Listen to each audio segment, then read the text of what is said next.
Okay, welcome to the course. My name is Rick Jenkins, the Supa Producer. I'm an independent film producer and president of ScreenMagic Films. Let's get started.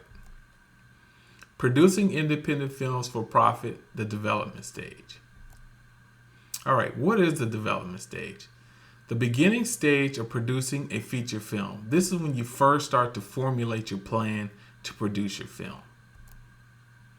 Okay, let's talk about the major duties in the film development stage. And you see there I have an asterisk next to the title. And I have that there to say that none of this that I'm going to teach in this course is set in stone. Different producers do different things, but what I'm going to talk about has helped me make over 15 films and a series that's also running on Amazon Prime.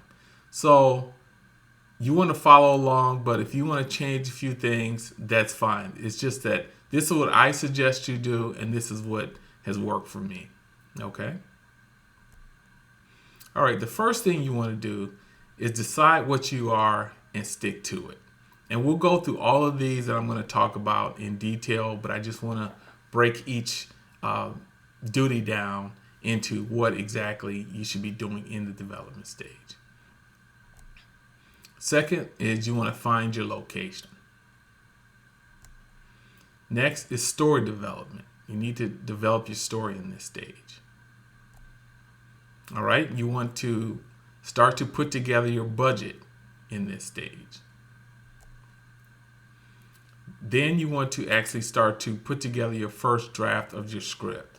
This won't be your final draft, but it'll definitely be your first draft. Then you want to determine the number of shooting days.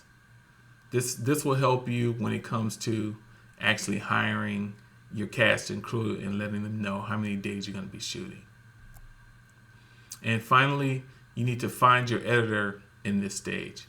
And that may seem a little strange to actually find an editor in the very beginning, but I'll talk about how finding an editor in the very beginning will help you in the end when it comes to the look and feel of your film.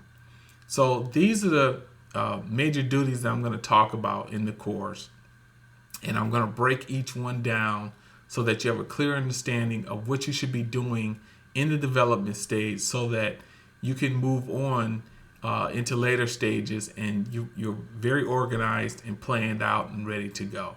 All right, so I will see you in the next section.